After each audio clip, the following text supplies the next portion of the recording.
नमस्कार दोस्तों स्वागत है फिर से आप लोग का एक बार। देखिए, अभी क्या हो रहा था कि लगभग 2-4 दिनों से या कुछ लगभग 6-7 दिनों से अपने लेक्चर नहीं डाल पाए थे। कुछ टेक्निकल प्रॉब्लम भी आ रही थी और कुछ और भी समस्या आ रही थी मुझे, मतलब बोर्ड को लेके और कुछ इस तरह से समस्या आ रही थी, लाइट वाइट को लेके भी आ रही थी। लगभग थोड़ी बहुत समस्या हल हुई है, तो अब इसे अपन कंटिन्यू करते हैं, ठीक है, आगे से। जैसे देखिए, इसके पहले हमने क्या पढ़ा? इसके पहले हमने पर्वत पठार देखे थे। लगभग भारत के पर्वत पठार हमने सब कुछ पढ़ लिया, ठीक है। भारत का एक हमने जानकारी पढ़ी थी, मतलब कि एक पूरा का पूरा भारत का परिचय पढ़ा था। अब इसके बाद हमको क्या पढ़ना है? अपवाह तंत्र, ठीक है। मतलब अपवाह तंत्र देखेंगे अपन अब कि अब वो किस तरह का ड्रेनेज सिस्टम किस तरह का है भारत का। तो ये शुरुआत होती है कैसे? इसकी सिंधु नदी से। अब देखिए, सबसे पहली बात तो जल प्रवाह किसे कहते हैं, ठीक है। सबसे पहली बात तो ये होती है कि अपवाह तंत्र होता क्या है। तो एक इसकी छोटी सी परिभाषा ये है कि अपवाह तंत्र का मतलब ये है कि जैसे जल प्रवाह क्या होता है? जल प्रवाह ये होता है कि जैसे ये देखो, ये एक नदी है, इस नदी के द्वारा बहाकर लाए गए जल को क्या कहते हैं? जल प्रवाह या अपवाह तंत्र कहते हैं या वाहिका कहते हैं। वाहिका मतलब ड्रेनेज। और जब ये ड्रेनेज मतलब कि ये वाहिकाएं एक से अधिक रूप में हो जाती है, एक जाल के रूप में हो जाती है, तो उसको कहा जाता है ड्रेनेज सिस्टम या अपवाह तंत्र। जैसे सिंधु नदी का अपवाह तंत्र, मतलब एक नदी द्वारा बहाकर लाए गए जल को एक अपवाह मतलब वाहिकाएं कहा जाता है। एक वाहिका हो गई, ये एक वाहिका हो गई, और इसके जाल को क्या कहा जाता है? अपवाह तंत्र कहा जाता है, मतलब कि ड्रेनेज सिस्टम कहा जाता है।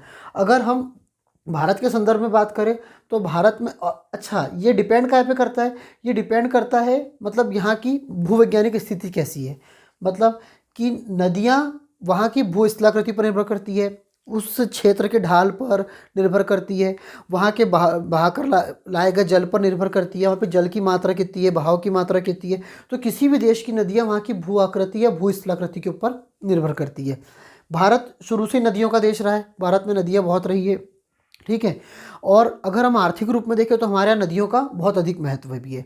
और अगर हम एक प्राचीन काल की बात करें तो प्राचीन काल से भी अगर हम देखें तो हमारे यहाँ पे ना मतलब कि जीवन जीने के लिए नदियों का एक बहुत अधिक महत्वपूर्ण स्थान रहा है।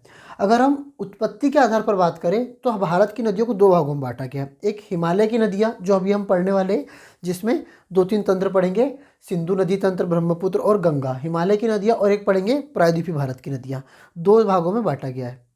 अगर हम हिमालय की नदियों की बात करें तो देखिए, जैसे हमने पूरा कि हिमालय पहाड़ पढ़ा था, ट्रांस हिमालय, बृहद हिमालय, शिवालिक हिमालय, मध्य हिमालय, लघु हिमालय, ये सब हमने हिमालय पढ़ा था। अगर हम हिमालय की बात करें तो ये जो है कौन सी? मानसरोवर झील। यहाँ से अगर हम शुरुआत मतलब एक ऐतिहासिक काल में जाए तो ऐतिहासिक काल में क्या 3 नदियाँ कौन कौन सी? सिंधु, सतलज और ब्रह्मपुत्र। ये नदियाँ कहाँ गिरती थी? यहाँ तैथिस सागर में गिरती थी। जैसे कि हमने देखा था पर्वत के समय यहाँ पे क्या था? एक तैथिस सागर था, तो ये नदियाँ तैथिस सागर में गिरती थी। अब देखिए, ये पहली बात तो ये पूर्ववर्ती नदियाँ हैं, ठीक है, पूर्ववर्ती नदियों का उदाहरण है। इधर की नदियाँ पुरानी है, इधर की नदियाँ नई हैं। अब इन नदियों के द्वारा जो बहाकर जल लाया जाता है, तो इनके द्वारा बहाकर लाए गए जल के द्वारा क्या होता है? यहाँ पर पर्वतों में अधिक कटाव होता है, अधिक पर्वत को काट दिया जाता है। यहाँ पे महाखड्डों का निर्माण, गॉर्ज का निर्माण, जैसे हमने हिमालय के समय पढ़ा था कि विश्व का सबसे बड़ा गॉर्ज बुंजी गॉर्ज कहाँ पर है? भारत में ही है, या हिमालय पर्वत पर है। तो इस तरह से इसका एक अलग महत्व है, ठीक है। और अगर हम बात, मैंने क्या बताया, सतलज, सिंधु और ब्रह्मपुत्र, ये 3 नदियाँ तैथिस सागर में गिरती थी। और इसके बाद कुछ नहीं, धीरे धीरे ये हुआ कि यहाँ पे जब एक, जैसे अगर हम प्राचीन काल की बात करें तो इस पंजाब से लेके असम तक की एक ही नदी थी, उसको शिवालिक या ब्रह्म नदी कहते थे। तो वो शिवालिक और ब्रह्म नदी अलग अलग भागों में कैसे बढ़ गई? कुछ नहीं हुआ, यहाँ पे एक शिवालिक हिमालय का जो पोटवार का पठार है, शिवालिक हिमालय, पोटवार बेसिन जिसको हम पढ़ते हैं, उसका उत्थान हुआ। और उसके उत्थान होने से क्या हुआ कि 2-3 नदियाँ अलग अलग भागों में बढ़ गई, मतलब छिन्न भिन्न हो गई। कैसे? एक हो गई आपका, हम पढ़ते क्या, सिंधु नदी तंत्र, एक हो गया ब्रह्मपुत्र नदी तंत्र, और एक हो गया गंगा नदी तंत्र, ठीक है। अगर हम बात को समझें कि यहाँ पे जब एक पठार की उत्पत्ति हुई तो ये नदियाँ अलग अलग भागों में बढ़ गई, और इसके 2-3 भाग हो गए, सिंधु, गंगा और ब्रह्मपुत्र। इसके अलावा हिमालय का महत्व कैसा है? देखो, हिमालय की नदियाँ विसर्पों का निर्माण करती है, मैदानी भाग अधिक है, तो मैदानी भाग अधिक होने के कारण विसर्पों का निर्माण। अब मैदानी भाग अधिक है तो नौकायान के लिए भी ज़्यादा महत्वपूर्ण हो जाती है यहाँ की नदियाँ, ठीक है। तो ये नदियाँ एक अपने आप में इम्पोर्टेंस रखती है। तो इसमें 3 तंत्र कौन कौन से हैं? एक सिंधु, गंगा और एक ब्रह्मपुत्र। तो सबसे पहले कैसे स्टार्ट करते हैं हम? सिंधु नदी तंत्र। अब सिंधु नदी तंत्र से अगर हम स्टार्ट करते हैं तो इसे समझना कैसे है। सिंधु नदी तंत्र सिंधु के अलावा 5 और प्रमुख नदियों से मिलकर बना है। कौन कौन सी है 5 प्रमुख नदियाँ? वो है आपकी, देखिए, एक तो हो गई आपकी झेलम, चेनाब, फिर आती है आपकी रावी, व्यास और सतलुज। ठीक है, ये 5 नदियाँ और कुछ सहायक नदियाँ, इन नदियों के तंत्र से मिलकर क्या बना है? सिंधु नदी तंत्र। मैंने क्या बताया आपको कि वाहिका, जो छोटी छोटी सी वाहिका होती है, इनके बड़े जाल को ही क्या कहा जाता है? मतलब कि अपवाह तंत्र। ये एक अपवाह हो गया वाहिकाओं द्वारा, मतलब कि एक चैनल, वाहिका मतलब चैनल, एक चैनल के द्वारा एक नदी का अपवाह हो गया, और इसके जाल को क्या कहते हैं? अपवाह तंत्र, ड्रेनेज सिस्टम कहा जाता है। तो सिंधु नदी तंत्र में सिंधु के अलावा 5 प्रमुख नदियाँ और है। कौन कौन सी है? झेलम, चेनाब, रावी, व्यास और सतलज। अगर हम बात करें सिंधु नदी तंत्र की तो देखिए, सिंधु नदी तंत्र कहाँ से निकली है? कैलाश रेंज, कैलाश रेंज के उत्तरी, ये देखिए हमने यहाँ पढ़ा था कैलाश रेंज, ये वाले भाग में इधर कैलाश रेंज थी। कैलाश रेंज के उत्तरी भाग की मानसरोवर झील के बोखरचू या चेमयोंगडुम ग्लेशियर या बोखरचू ग्लेशियर से निकली है। इसकी ऊंचाई कितनी है? इस ग्लेशियर की 5180 मीटर की इसकी ऊंचाई है। इस नदी की लंबाई कितनी है? इस नदी की कुल लंबाई है 2880 किलोमीटर, और भारत में इसकी लंबाई कितनी है? 1134 किलोमीटर। ये नदी कैसी है? देखो, 2880 किलोमीटर की कुल लंबाई है, 1134 किलोमीटर इसकी भारत में लंबाई है। निकली कहाँ से? कैलाश रेंज के उत्तरी भाग में। कौन सी झील? मानसरोवर झील के कौन सा हिमनद? बोखरचू या चेमयोंगडुम हिमनद से निकली है। अब ये नदी, इसकी सहायक नदियों में कौन सी है? जास्कर है, श्योक है, गिलगिट है, काबुल है। देखो, दाईं ओर से श्योक, गिलगिट, काबुल, इसकी ये नदियाँ हैं, और इधर से जास्कर नदी कहाँ से? बाईं ओर से है। ये यहाँ पे दक्षिण में मुड़कर मैदानी भाग में प्रवेश करती है, और इसको हम आगे भी यहीं पे समझेंगे। एक मीठन कोट है यहाँ पे, इससे आके कौन सी नदी मिलती है? चेनाब मिलती है, और चेनाब की अधिकतर सहायक नदियाँ हैं। तो देखिए, जब ये नदी यहाँ पे आती है तो ये कराची के पास यहाँ पे काय में गिरती है? ये अरब सागर, कराची के पूर्व में काय में गिरती है? ये अरब सागर में गिरती है। अगर हम सिंधु जल समझौते की बात भी करें तो जैसे सिंधु जल समझौता कब की बात है? 1960। तो 1960 का जो सिंधु जल समझौता था, उस समझौते में क्या हुआ कि झेलम और चेनाब, इसका 20% जल, देखिए किसका? झेलम का और चेनाब का 20% जल, और रावी और सतलज का इसका 80% जल किसके पास रहेगा? भारत के पास रहेगा। बाकी किसके पास जाएगा? पाकिस्तान के पास जाएगा। ये कुछ इस तरह से ये समझौता हुआ था 1960 में। सिंधु की सहायक नदियाँ कौन सी है? दाईं ओर से श्योक, गिलगिट और काबुल, और बाईं ओर से कौन सी है इसकी? जास्कर। ये यहाँ पर कुछ नहीं होता, ये पाकिस्तान की ओर जब मुड़ती है तो ये दक्षिण की ओर प्रवेश करती है, और यहाँ पर ये मकरान तट है पाकिस्तान का। तो इस मकरान तट के बाद कराची के पूर्व में कहाँ गिरती है? ये अरब सागर में। इसके बाद कौन सी है आपकी? झेलम नदी। देखिए, झेलम नदी, इसकी कुल लंबाई कितनी है? 724 किलोमीटर। ये है झेलम नदी, ये है शेषनाग झील। ठीक है, कहाँ से निकली है? कश्मीर का दक्षिण पूर्वी भाग, कि कश्मीर का दक्षिण पूर्वी भाग। ठीक है, उसके अनंतनाग के वेरीनाग, अनंतनाग के वेरीनाग के कौन सी झील से? शेषनाग झील से निकली है ये। ठीक है, अब ये कहाँ कहाँ से होती हुई जाती है? ये कश्मीर घाटी, श्रीनगर, देखिए ये कश्मीर की घाटी से श्रीनगर, और यहीं पे एक लेक है। कौन सी लेक है आपकी? वुलर लेक। ठीक है, यहीं पे एक आपकी लेक है वुलर। तो देखिए, कश्मीर घाटी, श्रीनगर, वुलर झील, और बारामूला के पास, ये देखिए बारामूला के पास से ये होते हुए कहाँ से कहाँ चली जाती है? इधर फिर ये जाएगी, और आगे किस में मिलेगी? चेनाब में मिलेगी। देखिए, ये बारामूला के पास पाकिस्तान में प्रवेश करी, और यहाँ से चेनाब नदी आ रही है आपकी, ये किससे मिल जाएगी? चेनाब से मिलेगी। इस किशन गंगा को पाकिस्तान में क्या कहते हैं? नीलम कहते हैं। इसे पाकिस्तान में क्या कहा जाता है? नीलम कहा जाता है। और देखिए, भारत में क्या कहते हैं? इसको झेलम कहते हैं। यहाँ पे ये नदी को, ये एक नदी कौन सी मिल रही है? इसकी सहायक नदी किशन गंगा। इसको पाकिस्तान में क्या कहते हैं? नीलम कहते हैं। तो इसकी जो संयुक्त धारा है, इसको पाकिस्तान में झेलम नीलम के नाम से भी जाना जाता है, या नीलम झेलम के नाम से भी इसे जाना जाता है।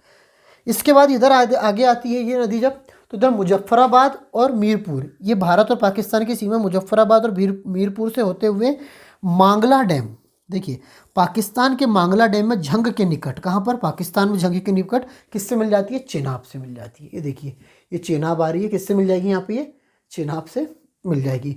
ये हो गई आपकी कौन सी नदी? झेलम। फिर कौन सी है आपकी? चेनाब। देखिए कहाँ है चेनाब? ये है चेनाब। अब क्या है आपका? चेनाब।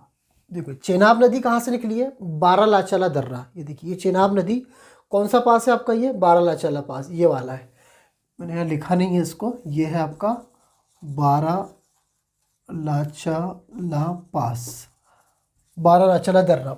तो ये बारालाचाला दर्रा से क्या होता है, ये दो वाहिकाओं मतलब कि दो नदी द्वारा, अलग अलग छोटी छोटी सी नदियाँ हैं दो, कौन सी, चंद्र और भागा, दो नदियों के रूप में निकलती है, जो हिमाचल प्रदेश में कहाँ पर, केलांग के निकट, हिमाचल प्रदेश में केलांग के निकट तांडी नामक स्थान पर मिलती है। तो वहाँ पे संयुक्त रूप से क्या कहलाती है, ये वहाँ कहलाती है ये चंद्र भागा, ये वहाँ कहलाती है चंद्रभागा। और जब ये नदी कश्मीर में प्रवेश करती है तो उसको वहाँ पे क्या कहा जाता है, चेनाब कहा जाता है। जम्मू का मैदान अखनूर से होते हुए किस में मिल जाती है, आके ये सिंधु नदी मिल जाती है। देखिए ये काय में मिल जाएगी, यहाँ से सिंधु नदी आ रही है, इसमें मिल जाएगी। और इसके अंदर कौन सी नदी मिल रही है, यहाँ पे आपको एक झेलम। देखिए हमें दोआब क्षेत्र भी पढ़ेंगे अभी इसमें, है ना। तो ये चेनाब, इसमें यहाँ पे झेलम मिली आके यहाँ पे ये, और ये सिंधु नदी तंत्र में आके यहाँ पे ये मिल जाती है, ठीक है। इसके अलावा फिर कौन सी नदी है, रावी और व्यास। रोहतांग दर्रे के दो अलग अलग हिस्सों से व्यास नदी निकली है व्यास कुंड से, और रावी नदी भी कहाँ से निकली है, रोहतांग दर्रे से। रावी नदी की लंबाई कितनी है, कुल 725 किलोमीटर। देखिए हमने देखा था वृहद हिमालय, ये रोहतांग दर्रा कहाँ पर है, वृहद हिमालय, ठीक है। ये वृहद हिमालय में धौलाधीरा और पीर पंजाल, धौलाधर और पीर पंजाल दो श्रेणियों के मध्य से बहती है, और जम्मू कश्मीर और पंजाब के मध्य से बहते हुए। तो रावी नदी कहाँ मिल जाएगी जाके, ये मिल जाएगी चेनाब में मिल जाएगी, ठीक है। ये भी झंग के निकट ही मिलती है लगभग, ठीक है। इसके अलावा फिर कौन सी है आपकी, व्यास नदी। व्यास नदी कांगड़ा जिले के कुल्लू पहाड़ी, कांगड़ा जिले के कहाँ से, कुल्लू की पहाड़ी से निकलती है ये। और ये नदी क्या करती है, ये नदी जब आगे आती है और ये कहाँ में मिलती है, सतलज में। देखिए ये व्यास नदी आई और कहाँ मिली, सतलज में। तो जिस स्थान पर सतलज में मिलती है वहाँ पे कौन सा बैराज का निर्माण, कौन सा बैराज बना है वहाँ पे, हरिके बैराज। और इस हरिके बैराज से कौन सी नहर निकली है, इंदिरा गांधी नहर। इस इंदिरा गांधी की नहर विश्व की सबसे लंबी नहर है, लगभग इसकी लंबाई कितनी है, 465 किलोमीटर या 470 किलोमीटर होनी चाहिए, 465 या 470 किलोमीटर इसकी लंबाई है। ये हो गई आपकी रावी और ये हो गई आपकी व्यास। अब एक नदी बची है इसमें आपकी, कौन सी, सतलज।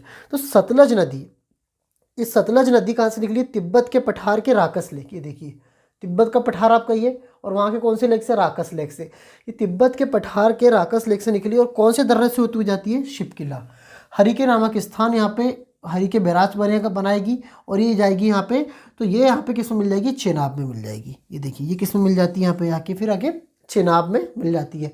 अब देखिए ये जो नदियाँ हैं झेलम, रावी, व्यास, सतलज, ये किससे मिल रही है, चेनाब से मिल रही है। और चेनाब किससे मिल जाती है, चेनाब जाके मिलती है सिंधु, कौन से, सिंधु नदी से। तो ये कहाँ मिलती है, पाकिस्तान के मीठनकोट नामक स्थान पर मिलती है। कहाँ पर, पाकिस्तान के मीठनकोट नामक स्थान पर मिलती है, कौन, चेनाब। और चेनाब की सहायक कौन सी है, झेलम, रावी, व्यास और सतलज, ये सब इसकी सहायक नदियाँ हैं। और ये हो गया आपका पूरा का पूरा एक इंडस रिवर सिस्टम। अब दोआब क्षेत्र क्या होता है, इसको समझिए। देखिए दोआब क्षेत्र क्या होता है कि दो नदियों के द्वारा जो मैदानी क्षेत्र का निर्माण होता है उसको क्या कहते हैं, हम दोआब क्षेत्र कहते हैं। जैसे सिंधु और झेलम, इसके बीच का जो दोआब क्षेत्र उसको क्या कहते हैं, सिंध सागर दोआब। झेलम और चेनाब, इसके जो बीच का दोआब क्षेत्र है इसको क्या कहते हैं, इसको कहते हैं चाज दोआब, ठीक है।